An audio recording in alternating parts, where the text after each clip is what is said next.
الحمد لله نحمده ونستعينه ونستغفره ونؤمن به ونتوكل عليه ونعوذ بالله من شرور أنفسنا ومن سيئات أعمالنا من يهده الله فلا مضل له ومن يضلله فلا هادي له ونشهد أن لا إله إلا الله وحده لا شريك له ونشهد أن سيدنا ومولانا محمدا عبده ورسوله الذي أرسل بالحق بشيرا ونذيرا وداعيا إلى الله بإذنه وسراجا منيرا.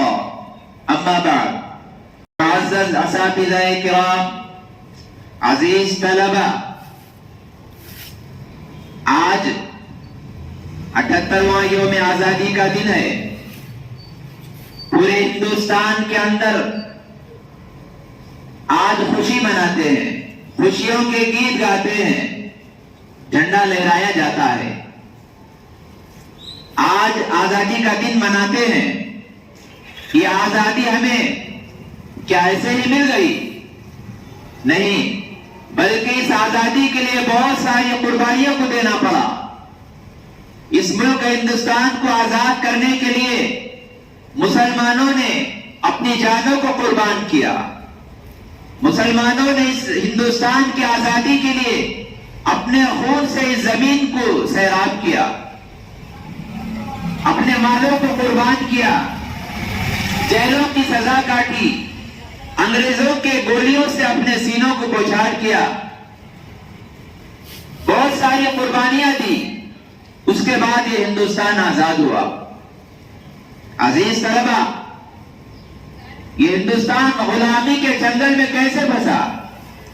1498 میں برطانیہ سے انگریزوں کا قافلہ تجارت کے غرض سے ہندوستان آتا ہے. ان کا مقصد تجارت نہیں تھا، بلکہ ہندوستان پہ قبضہ کرنا تھا. علماء کرام، اکابرین امت ان کے ارادوں کو بانپ لیے تھے. سب سے پہلے مجدد الفسانی شیخ احمد سرہندی رحمت اللہ علیہ نے لوگوں میں اجاگر کیا کہ یہ لوگ تجارت کے غرض سے نہیں آئے، بلکہ ان کے نیت میں فجور ہے.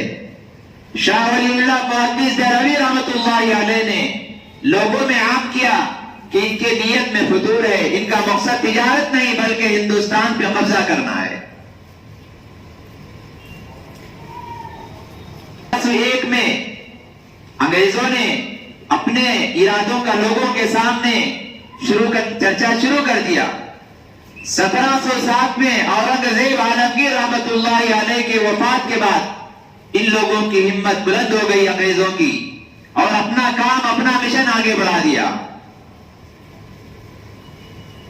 سراج الدولہ 1757 میں انگریزوں سے مقابلہ کیا.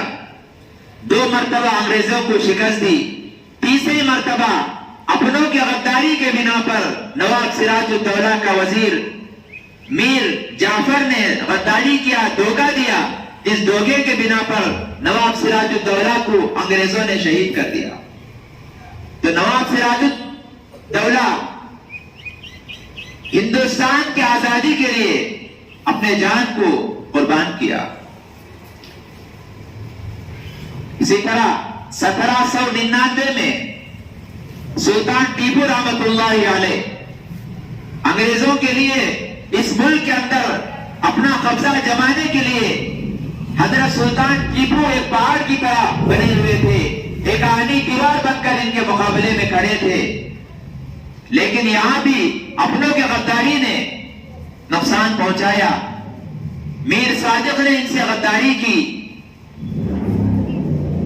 سلطان ٹیپو رحمت اللہ علیہ انگریزوں سے مقابلہ کیا.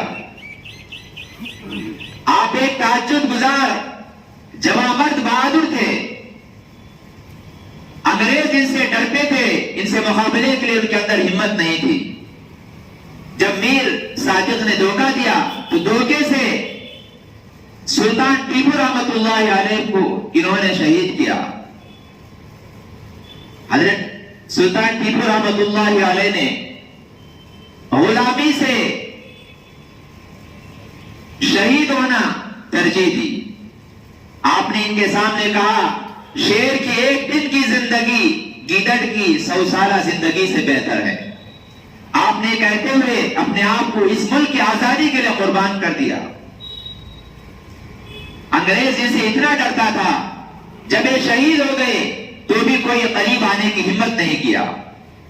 مورخین لکھتے ہیں کہ دور سے پتھر لے کر مار کے دیکھے کہ یہ زندہ ہے یا مر گئے.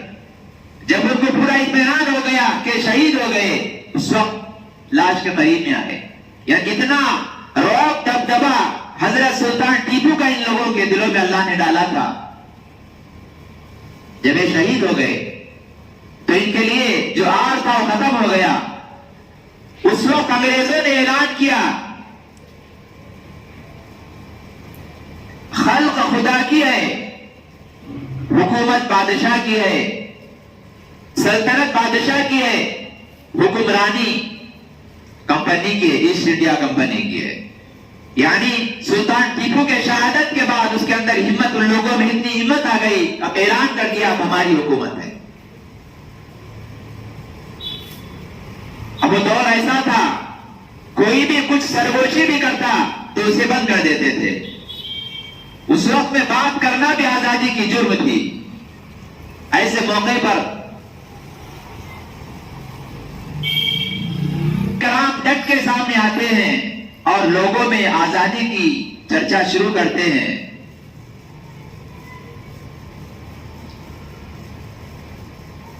عزیز طلبہ، اس جنگ کو آگے بڑھاتے ہوئے احمد شہید رحمت اللہ علیہ، اسماعیل شہید رحمت اللہ علیہ، مولانا قاسم صاحب نانوتوی رحمت اللہ علیہ، مولانا رشید احمد گنگوہی رحمت اللہ علیہ، مولانا محمود الحسن، مولانا احمد مدنی صاحب، یہ علماء کرام مسلمانوں کے قائدین تھے، روح روا تھے. تو ان لوگوں نے اس بات دور کو اپنے ذمہ داری لی اور پورے ہندوستان میں آزادی کی لوگوں کے اندر بیداری شروع کی. 1857 سے پہلے مسلمانوں کے علاوہ کوئی اس جنگ میں شریک نہیں تھا. صرف مسلمانوں کی قربانی تھی. مسلمان خود اس تحریک کو شروع کیا، آگے بڑھاتے رہے. 1857 میں مسلمانوں کے ساتھ دیگر مذاہب بھی شریک ہو گئے، تمام طبقے شریک ہو گئے، سب مل کر اس آزادی کی لڑائی لڑی. مورخین لکھتے ہیں 1857 میں جب مسلمانوں نے تحریک شروع کی، دلی، غازی آباد، مراد آباد، شاملی، چاروں طرف جتنے ہندوستان کے فوج تھے انگریزوں پہ حملہ شروع کیا. تو انگریز نے 1857 میں اپنی فوج کے ساتھ حملہ کیا. ایک دن میں 51,000 علماء کو پھانسی چڑھائی گئی، 2 لاکھ مسلمانوں کو پھانسی چڑھائی گئی، صرف آزادی کی آواز بلند کرنے کی بنا پر. دلی اور مضافات درختوں پر مسلمانوں کے علماء کے لاشیں لٹکے ہوئے تھی. تو مسلمان ہر جگہ اپنے جان کو اس ملک کی آزادی کے لیے قربان کر رہے تھے. لیکن آج فضائی طاقتیں اتنی قربانی دینے کے باوجود مسلمانوں کو کنارے کر رہے ہیں، تاریخ سے مسلمانوں کو مٹانے کی کوشش کر رہے ہیں. سلطان ٹیپو رحمت اللہ علیہ نے اس ملک کے لیے اتنی بڑی قربانی تھی، انگریز کے لیے آہنی دیوار تھے. آج ان کو تاریخ سے مٹانے کی فضائی طاقتیں کوشش کر رہی ہیں. معزز عزیز طلبہ، کوئی بھی قوم اس کی سربلندی کے لیے سینوں کے اندر جذبہ ہونا چاہیے، ہمت ہونی چاہیے. آج کا دن آزادی کا دن ہے، خوشی منائیں گے، لیکن اللہ سے دعا کریں کہ ہمارے مسلمانوں کے اوپر جو ظلم ستم ہو رہا ہے، ہماری حقیقی آزادی اللہ تعالی ہمیں عطا فرمائے. آمین. وآخر دعوانا الحمدللہ رب العالمین.